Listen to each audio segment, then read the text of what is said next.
It's a challenging time to be a teacher.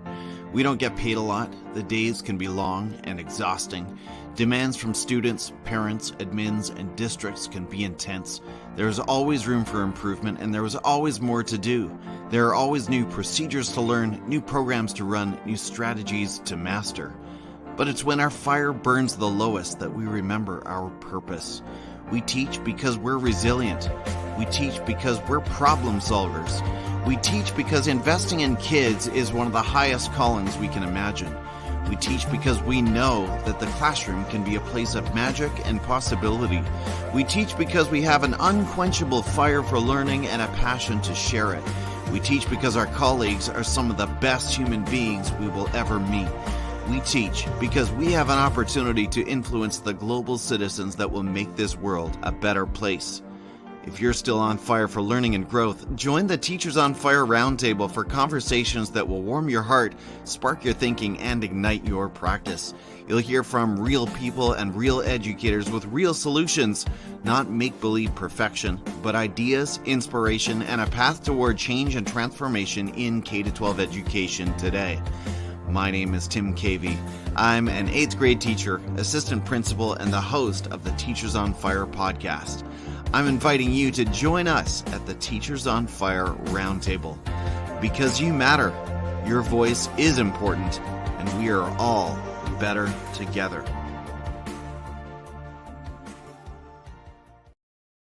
Welcome back, Teachers on Fire, to another conversation that will warm your heart, spark your thinking, and ignite your professional practice. I'm so excited to welcome into the studio today the host and creator of the Teach Me Teacher podcast, a podcast I've been listening to forever, and the author of a book by the same name. He is a former literacy coach, current ELA department chair in 7th grade, and so much more. Thank you for joining me this morning, Jacob. Yes, excited to have me, sir. I'm excited to be on here and chat with you. I'm a fan of your work as well, so it's good to finally connect live here. All right, I'm so excited to get into this one. It's sort of surreal when you finally have these guests on that have been in your ears for what seems like ages. So, Jacob, if 1 is burnout and 5 is on fire, where are you putting yourself this morning? Oh man, I'm at a 5. There's burnout is a really fascinating topic to me because it's a hot button topic now, right? I mean, everyone is in various stages of burnout, it seems, but I think a lot of that is just the way social media works. I think a lot of it gets pushed. I think a lot of that negativity gets pushed up the chain, and not to devalue what people feel, because they have the right to feel however they want to feel. But I think there's this quiet group of educators who, things are crazy right now, and pandemic teaching is wild, and pandemic administration is wild, and there's all kinds of things going down at the legislature and just public discourse. But there's this group that just we keep firing, we keep going forward, and doing what we love. And that's where I'm at. I'm like, this is crazy, but I go into my classroom, my door closes, I'm with students, I'm ready to rock and roll.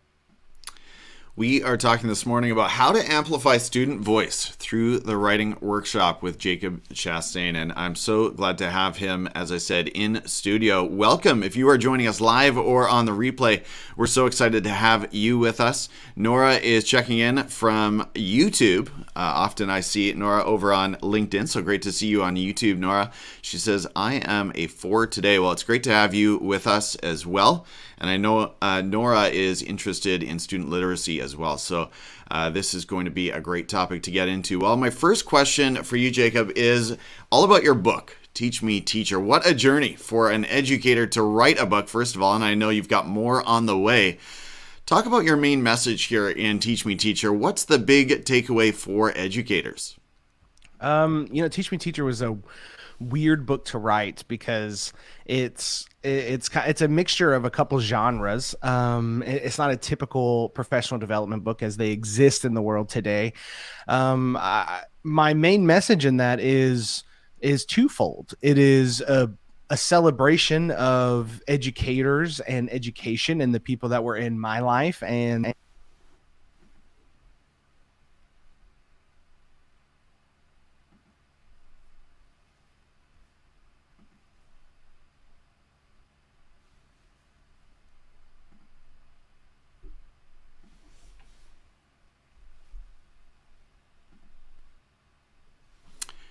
Jacob, I think you may have muted your mic somehow. I don't know if... There we go. Yeah. Oh, Brother Andrew is telling me we lost the audio. I think you're back now. Oh, it says unmuted, but I still cannot hear you.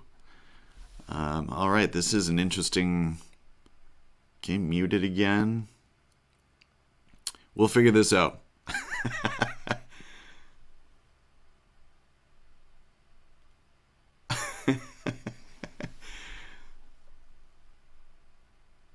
While Jacob checks a few things on the audio side, we've got Andrew here coming in from Nanaimo. Shannon Shinkle says, good morning from Prince George up in northern BC. Great to have you, Shannon. And I'm assuming I can see a few others hanging out with us as well. Let us know where you are coming from and how you are feeling this morning.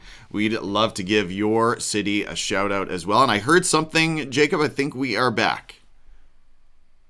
Oh, no. We are not yet. Can you hear me now? We can. It's not great. Change the audio. Give me 1 second. It's trying to. I think it's just conflicting with my Beats headphones over here. I have to go through my MacBook. Is that working? That is fine. Yeah. And what Jacob just described is definitely a danger. I'll just say to all the content, if you're ever in one of these conversations, your Bluetooth gear loves to just grab your input, right, Jacob? It does. I apologize for that. No worries at all. So let's go right back to Teach Me Teacher. You were right in your flow there, and I feel bad about that, but take us back to the book. Yeah. Yeah, I mean, one, on the audio side, that's just the life of all of this, right? It's just that's true. There's always something that happens.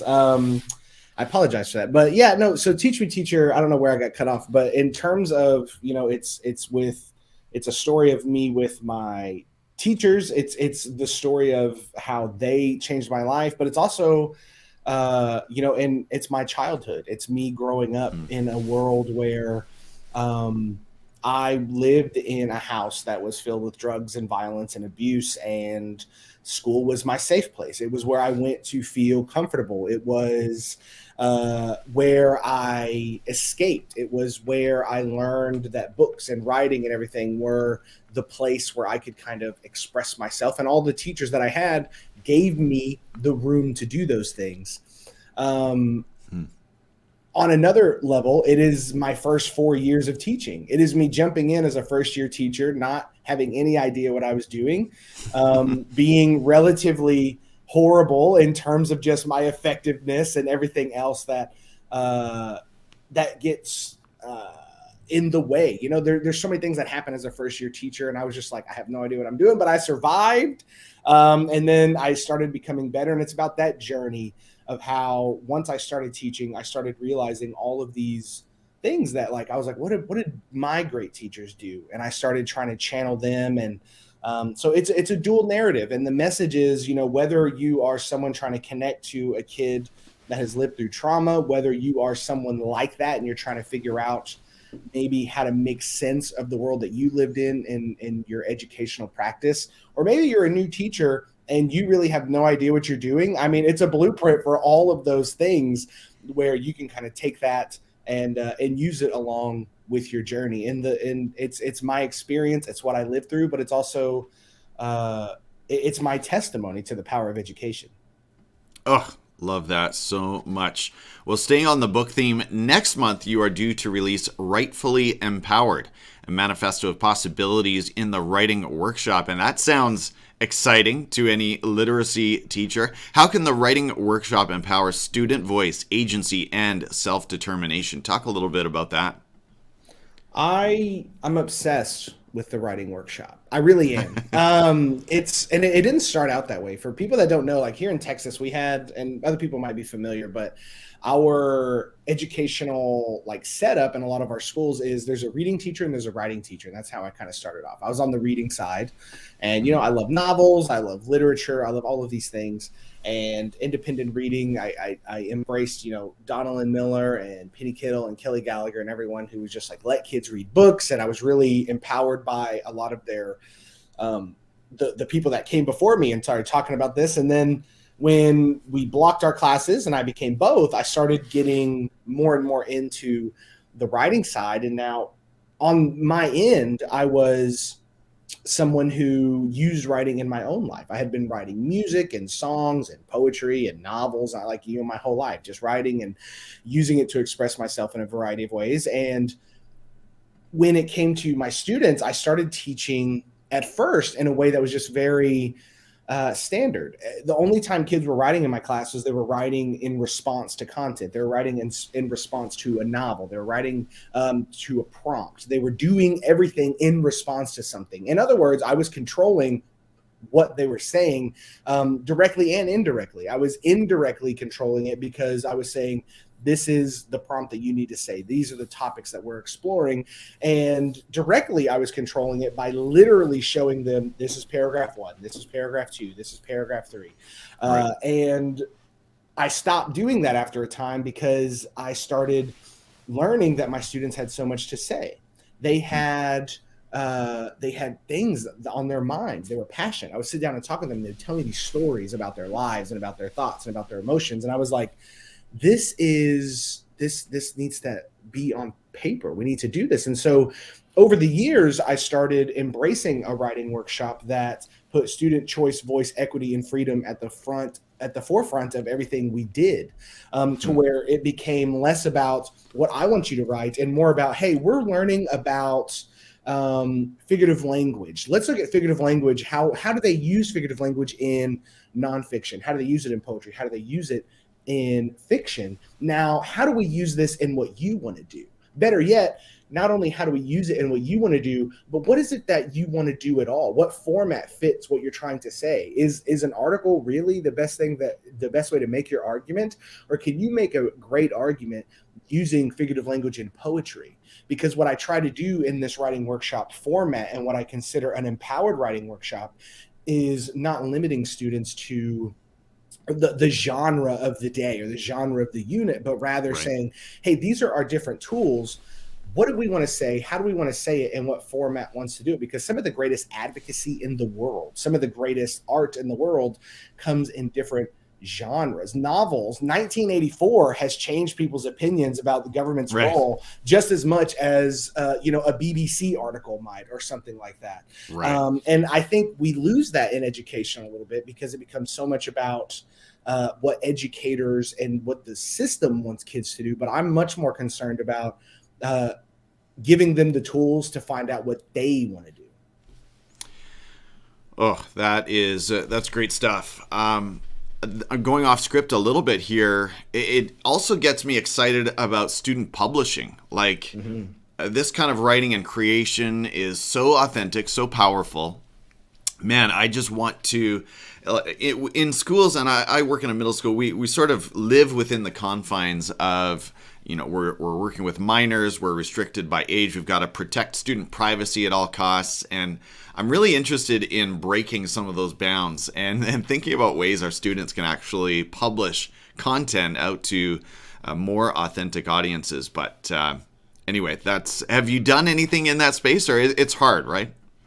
Yeah, I mean, the difficult thing with publishing in middle school is that they're too young for a lot of things out there. Like you have to be like 14 in a lot of areas for like competitions and stuff, which is why I do address the publishing piece though. And this goes back to when I was a literacy coach. I remember sitting with my partner, who's also my co-host of my second podcast, Craft and Draft, where we just talk about workshop every week. But her and I were sitting in an office together, and we were like, what do authors do? How do we create authentic practices in the workshop? And one of those was really talking about publishing. And that's what we call finishing pieces in my classroom. It's when they type it up, they polish it, they get it done, they publish, they put it in their portfolio. And then we take, and by we, she works with me now, we're at the same campus, but we take these pieces and we put them all over our walls. So the students come up, we have a 6 weeks grading period. So every 6 weeks, students walk into my room and they look to see what pieces made the wall. And the ones that we want on there I usually try to make it indicative of what we're learning. So what standards we've hit on. But, if they write something amazing, it goes on the wall. And so that's one way the publishing, and my students from last year, who are all the students in the Rightfully Empowered book. They come in and they read all of the students writing. Kids from the hallway jump in and they read it all. And it's like this moment. And it does do what you're saying, where they're publishing for audiences because they know that kids are going to read it, they're going to react, and it creates this. Once they see their work on there and it becomes real and tangible, they just get addicted to this process and doing it over and over again. We've got to make powerful writing cool again. I love that. Yeah. Well, you are somewhat of an authority in the space of trauma. You've already mentioned it in your book, Teach Me, Teacher. How can we create the sorts of safe learning spaces and cultures that allow student writing to flourish and grow, including students affected by trauma? And I'll just add this, that I am really interested in the sort of idea of let's make more student writing visible all the time, like just moving toward making it more visible. You just talked about it, putting it up on the wall. I would even like to see more on the screen or whatever that looks like in the classroom environment. But our environments have to be safe for all learners. So talk about that.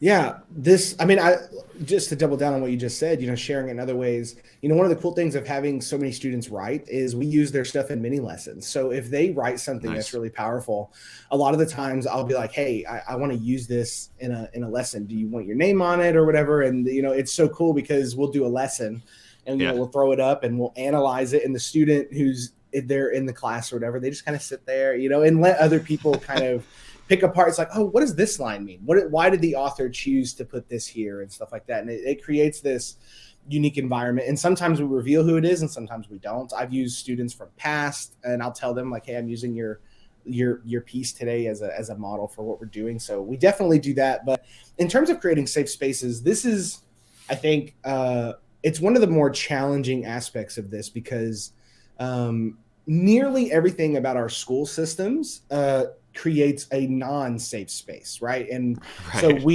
and I mean that in just kind of the most honest way, because I love school, I love public school, but the systems that we're living in are systems that really weren't designed to empower a lot of people. And a lot of what Rightfully Empowered is about is not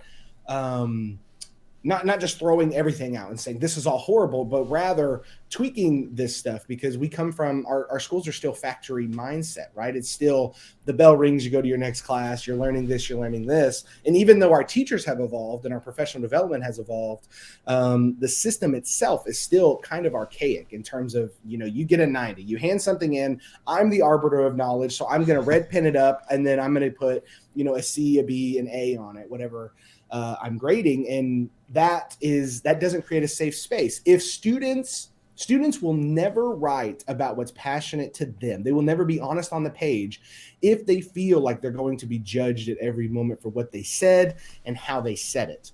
And so one of the first steps to this process is I don't even talk. And this is going to make English teachers quiver a little bit, but I don't even talk about grammar for the first semester. I don't mention it at all. And the main reason is because when I get students in 7th grade, and even when I was a 6th grade teacher, they have this anxiety about being judged about how their mechanics, right? Are they doing periods correctly? Are they doing this?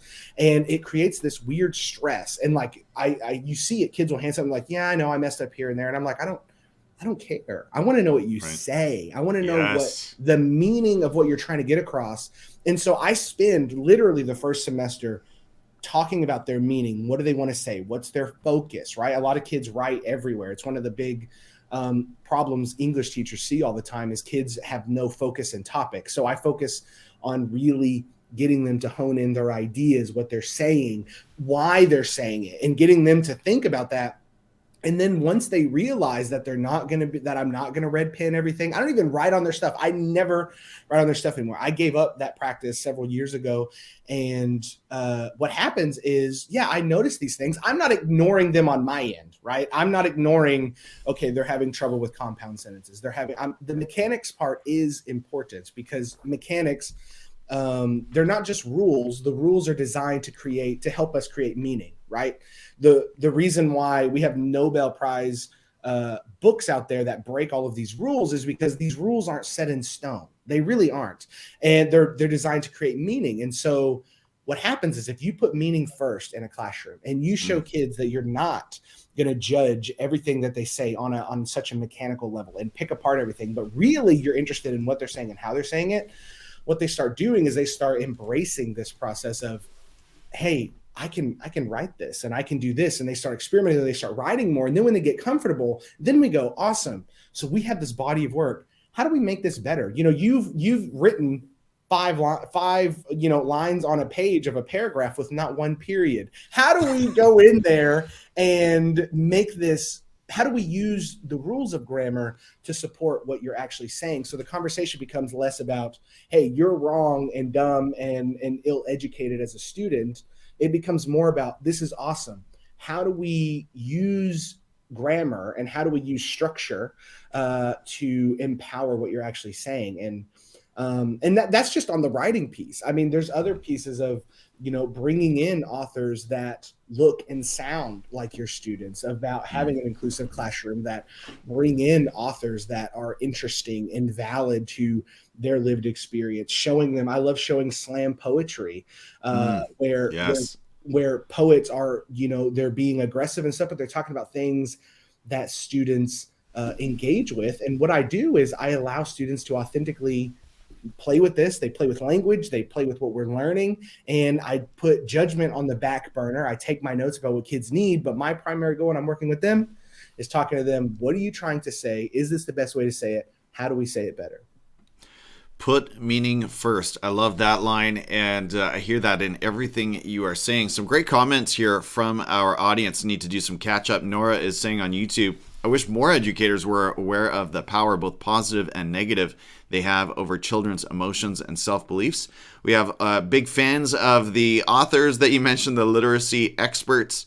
And Margaret Murray didn't have a chance to put this one up over on LinkedIn. She's saying, I'm thrilled to hear that you mentioned my favorite literacy coaches, Penny Kittle, Kelly Gallagher, and Donna Lynn. High school students need to be introduced to choice and voice if you want students engaged. I'm teaching narrative writing right now, and how fitting it is to get students to write their stories. And then Shannon coming in with some great comments as well. Let's pick one of them here. She says, me too, grammar comes in the second term. Just like you mentioned, Jacob. Well, and to me, a lot of those problems you mentioned, the lack of periods, the mega paragraphs, the rambling sentences, whatever it might be, those sort of inform our direct instruction, right? And I like a sort of a responsive approach to grammar. Where are the needs? Instead of, I sort of cringe when I think about 10, 15 years ago spending 8 weeks on the parts of speech, and I'm not sure how much that affects student writing. Not to cut you off, but one thing that I just keep running into nowadays is what we do is a lot of the times, because of time, we limit grammar to like computer programs like No Red Ink and stuff like that, and those exist and teachers use them, whatever. There's people on my team who use it, but I'm disappointed by those programs, not because I'm anti that, but because grammar is awesome. Like, it really is. And I know that's such an English teacher thing to say, but there's power in how you structure things and how you tie sentences together and where you throw dashes. Like I have a whole unit where I talk about Emily Dickinson's use of her dashes and how she uses them as both to cut off and extend what she's saying, and to limit grammar to these programs that are taught in isolation and is just rote memorization and something that, it might be engaging and it might get kids to do better on a standardized test. But when it comes to really applying it to their own stuff, if we want kids to really understand grammar, then I think as teachers and stuff, we really need to embrace the fact that the best tools we have are the books in front of them and the writing that they're doing. We analyze the experts and we look and say, how can we do this? How did they write something like this? One of my favorite lessons that I teach in grammar comes from a book called Between the Commas. It's a fantastic book. It's a little bit more geared to high school English teachers, but I'm a middle school teacher and I just kind of tweak it to fit me. But Between the Commas is a wonderful book, but there's this paragraph about climbing a mountain. In these sentences, these are beast sentences, right? They're huge, but I use it as a model for my students. Usually the second semester, we just did it in January. And it opens kids' eyes to, oh my God, like this is how you play with sentence length and sentence structure. And I just think we do such a disservice to limit grammar to computer programs and these kind of in worksheets and everything like that. I mean, grammar is powerful. And I think if we want kids to embrace that, we need to do it in more authentic ways, because it's something that literally can change how their message come across. Yes, absolutely. Oh, there's so much there that I want to dig into, but we need to keep going on. You recently tweeted, and let me get this up on the screen if I can share my screen. That's always a little bit of a challenge here, but you recently tweeted, "Let kids be kids. School isn't the workforce. It isn't prison. It isn't a factory that produces human capital. Schools should be places of deep learning, joy, and discovery. Disrupt systems and practices that oppress young minds into a box." So talk about that a little bit, Jacob. What are you thinking of in terms of just those systems? We've already mentioned some of them, but what else puts student minds into a box? I mean, where that comes from is the conversation surrounded around, well, kids need to do this because they need to be ready for the workforce, right? In middle school, Right. It's always they need to be ready for high school. In high school, they need to Ugh, be ready for college or their jobs. hate And that. that stuff is fine, right? I mean, it's right to a degree, but it's also kind of short-sighted in terms of they're still kids. They're learning. It's this process, and I feel like the systems in place, both in a federal level and in a state level, that kind of drive what schools focus on, such as standardized tests and state tests and everything, but also the systems that we put in our own classrooms. And what I mean by that is the more barriers you put around student expression and student thought, the more you are boxing in kind of who they are. And I think this is why middle school and high school is usually where reading and writing go to die, right? Elementary teachers are so good about, still letting kids write what they want, and narrative is really powerful. Poetry is there. They read books for fun. They do picture books and stuff. And then, middle school and high school is usually where now it's like, okay, you have to do this, right? I once sat in a meeting where a principal said kids should never read fiction anymore. They should only read nonfiction because that's what they need in life. They need to be able to dissect all of this. And while I'm sure she's well-meaning, she's wrong. So like it's this world that when we start focusing on students as just something to pass along, just something Right. to mold into the next phase of what they do, rather than being real humans with real experiences and being already wired to learn. I think when we forget those things, we put kids into boxes and into these pre-approved programs, and if they don't fit nicely into these programs, we start shuffling them off. We start putting kids in different classrooms. We start putting them in different groups, and before you know it, they're kind of the forgotten kids that go through high school, just kind of, maybe they make it, maybe they don't, and this is a reality of the system we have. And I think we need to really start shifting our educational practices to see the student first. One of my favorite quotes, I think I say it on every podcast I'm on, which is from Mary Howard. She's huge on Twitter. She does the Good to Great chats.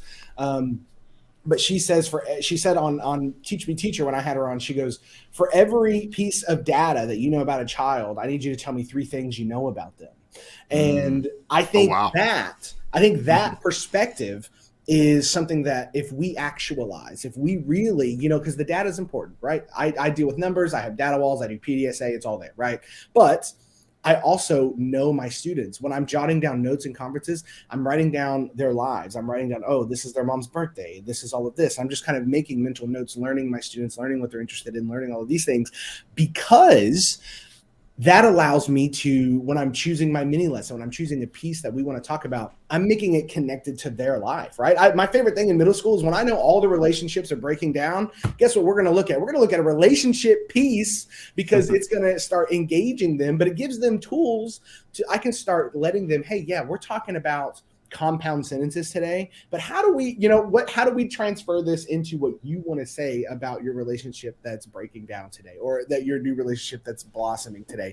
And it's all of those little tweaks that I think really starts just taking the barriers out, taking all of this down, and letting kids live their lived experiences, but also learn and apply what we're doing in real time.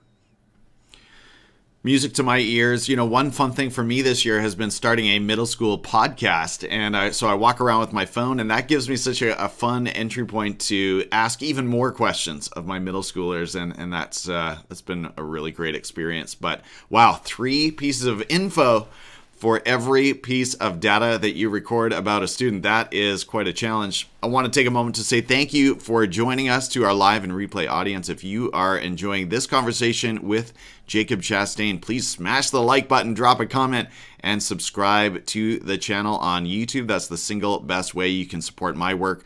Well, Jacob, as we move on here, do you believe, and I have a tweet for this too, I'll see if I can get it up, but do you believe reading is undervalued by education leaders today? And how would you like to see this change? Yes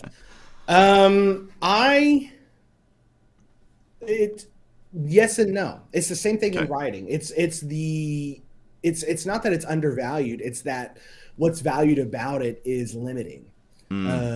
Educators and administrators and all of these people, they know that reading is valuable. They know that reading is the foundation for almost every subject. Kids that can't read struggle in math. They struggle in social studies. They struggle in science.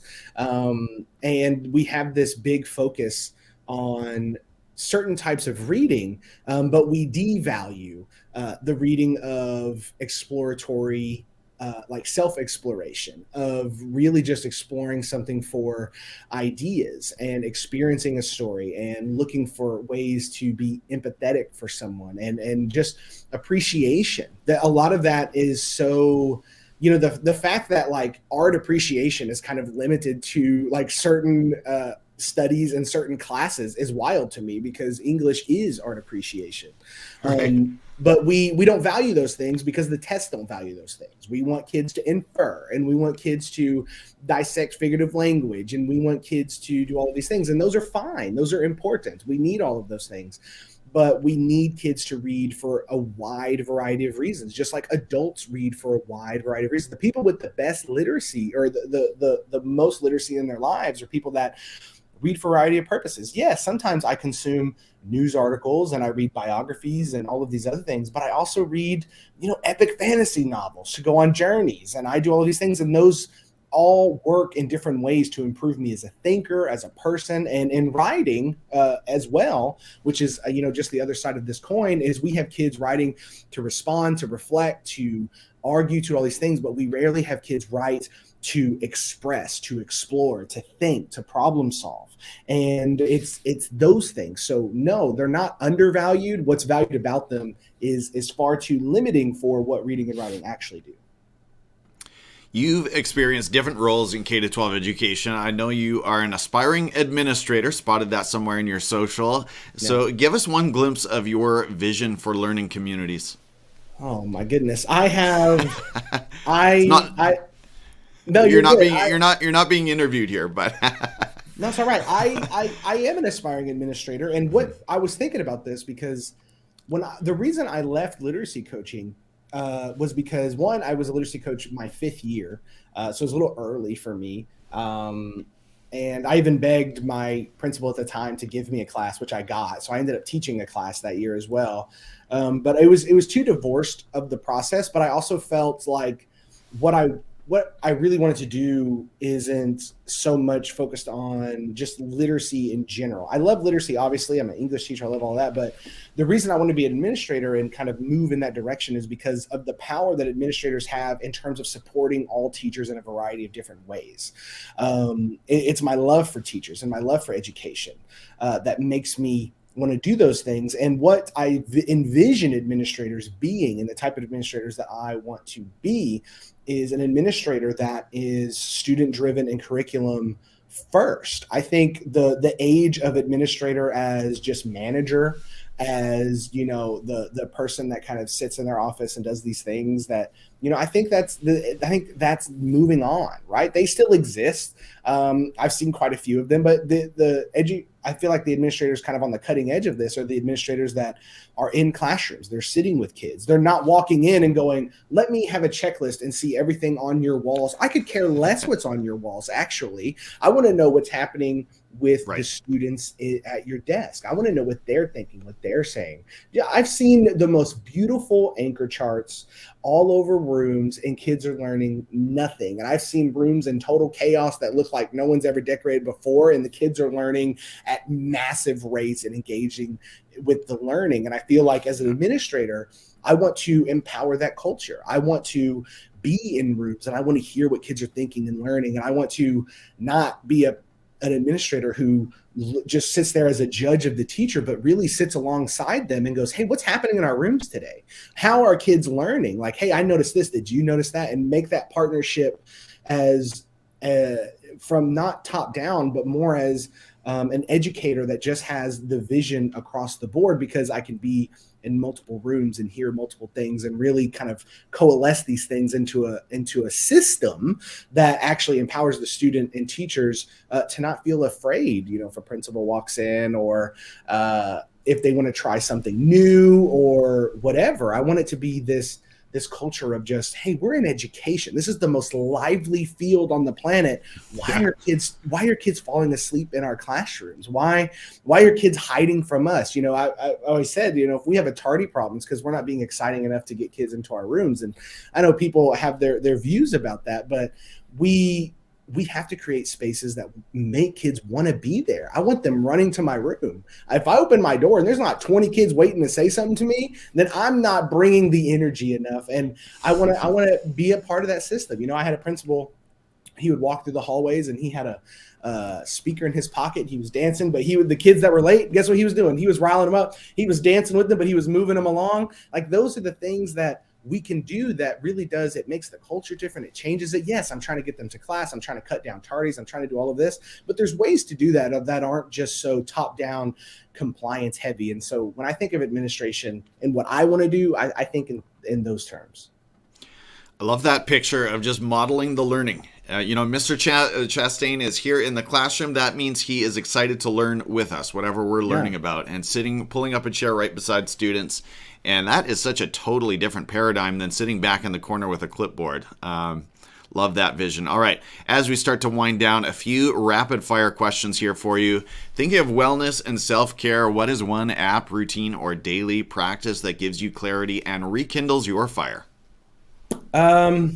Honestly, I mean, I'll give one that's kind of unrealistic for everyone to do, and then one that I think I'll do. I mean, what honestly fires me up is I podcasting. Like, talking to educators all around the world every single week. It really does inspire me in so many different ways. The fact that I went from someone who really didn't know what he was doing, 8 years ago, to someone who's talked to literally some of the biggest minds in and around education, and got to pick their brains, right? Like, that is this, like, I read a book and then I reach out to them and I say, hey, I would love for you to come on, and we can make that happen. So that is one thing that, that's how I refuel, is talking, teaching and stuff. But, the number one thing that I do isn't in terms of self-care is I still have the realities of every teacher. I have, data meetings with my principals. I have numbers I have to hit. I work at a school that was in trouble with the district and the state. They were threatening to send the TEA down here in Texas to come to our school or whatever. We were right there. One more year of bad test scores and they're coming, right? And we turned it around. So I've lived through these realities at various stages, and I've done a bunch of different things. But so I go home sometimes and you teach sometimes and you're like, oh my God, you can get sucked into the pressure of this needs to happen. I need to get through the curriculum. I need kids to pass this test. Oh my God, more kids failed this test than I thought they would, right? Everyone bombed. I'm a horrible teacher. And I go home and I'm just like, this is horrible. I don't even know why I have a podcast or a book. I'm the worst person on the planet. And to refuel from those days and I swear to God, I do this, is I open up my student portfolios and their Google Drives, and I read their pieces, and I read my conference notes that I've had with them.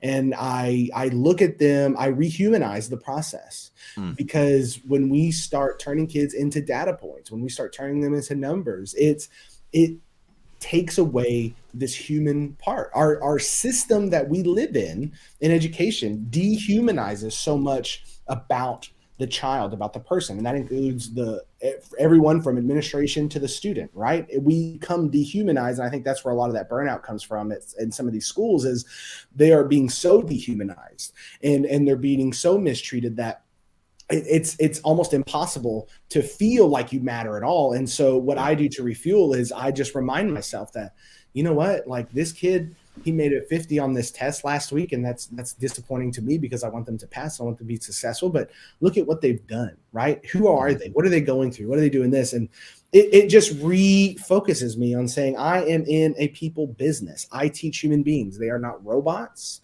They are not minds to be molded into a certain aspect, into a certain test score. They are real human beings with real feelings, real desires, real histories, real cultures.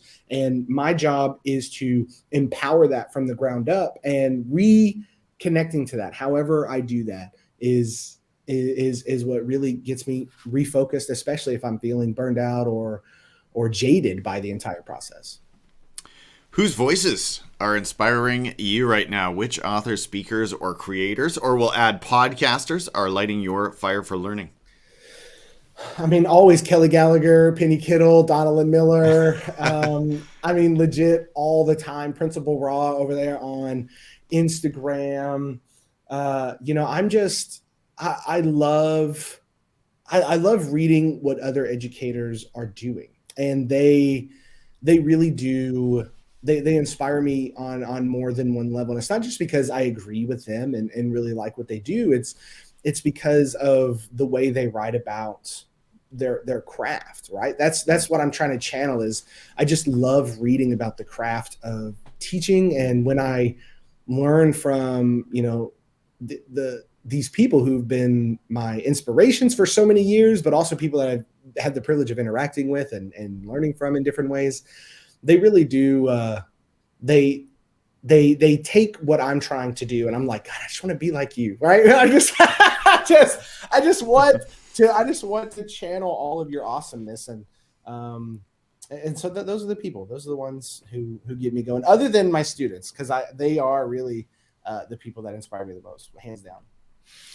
Tell us about an upcoming project or activity that you're focused on that is firing you up. And I know the release of your book is coming up. That's got to be right near the top. Yes, Rightfully Empowered. This is where it's at. We just had them. I have a whole stack of books over here. Super excited about this one. I was just looking at it. And what's funny is I was talking to my wife last night because we got the books. They were on the porch this morning because it launches on the 4th. But we were looking at it and I was like, I was excited for Teach Me Teacher to come out. It was my first professional book. It was about my life and stuff, but it felt different. This one feels so exciting. And I was talking to her about why. And it was because it features 28 of my students who I taught for 2 years. Their pieces are in there. It features well over 28 pieces. There's about 50 something different pieces written. And every piece in there is something I did not assign. I talk about it in the book, but nothing was assigned in that entire book, and they're filled with passionate pieces. And I show what's cool is I got to show growth. There's one chapter called The Growth of Writers where I take 3 students who I taught from 6th grade to 7th grade, and I show a piece from their first month in 6th grade and all the way up to the end of 7th grade, and you can just see their evolution. And I'm just so excited about I'm excited to share this because I want for people to see hey, you can teach the standards and allow kids to write like this. But right. I'm also excited because they're about to be published authors. We talk about it all the time. And on the 4th, at the end of the day, on Friday, we're going to have a big celebration. The kids are going to all line up. They're going to sign. So we're going to have 100 signed copies by all the kids. Oh, cool. In the book, we're going to sell them at a premium, but all 100% of that money is going to go towards our school library. I'm not getting any of it. It's just going to go buying more books for the school library and supporting literacy on our campus. So that's the project I'm so excited for, is just because, it's a new book and I'm excited and I want people to read by it, but really I'm excited because these kids are about to be published authors, and I think they deserve that and more. So I'm super hyped. Well, that's super cool. And that's exactly, it fits right in with an earlier question that I asked about, looking for more ways to break through the walls and get student writing out into the world. Just before we wrap up here, Margaret, on LinkedIn says, I love your future admin vision. Model the learning. Winnipeg schools need administrators that think the way you do. Stop collecting data. In some cases, you don't have a choice, right? But and start having conversations with teachers and students to ignite the passion of learning. Conversations are data, right? Conversations are data. Not just numbers. That's right. Yeah. So good. Well, as we wrap up, Jacob, and something I should have mentioned that you haven't brought out, you've been very modest, but Teach Me Teacher, the podcast, I know is one of the highest ranked education podcasts out there. I see you very high in the charts. So congratulations. You mentioned you've been at it for 8 weeks. Just a phenomenal, encouraging, informative podcast. So make sure you check that out. How can we connect with you, sir? I mean, the number one way is definitely, if you want like direct interaction with me, Instagram is the best way to interact with me in terms of just me, because it's, I just like Instagram. I like the app. I like following all the teachers over there. I think they're very energized and positive and everything.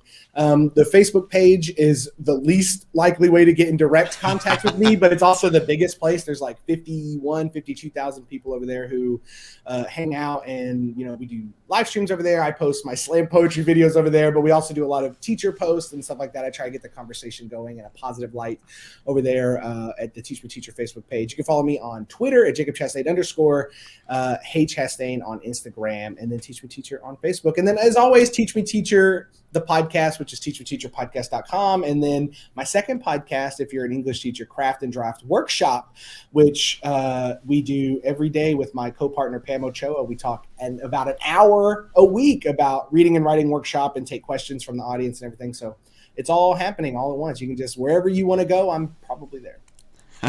Well, I like the Instagram stories. That's such a great way to connect with teachers, and Yeah. I know you're very present there. And I just want to clarify that I think I got your Twitter handle wrong at first. You've got the underscore at the end of your name. So if anyone was busy writing that down, do I have that right? As it appears on screen there? Yeah, okay. Mm-hmm. Perfect. Well, Jacob, hey, what a tremendous honor it's been to actually chat with you in real time. Again, I've been listening, tuning in ever since I entered the Edu podcast world, and such a fan, sir. So thank you so much for everything you bring, and thank you for sharing your time today. It's been really fun. Yeah, thanks for having me on. I'm excited to finally chat. We'll have to do it again. Sounds good. Take care. Bye, everyone.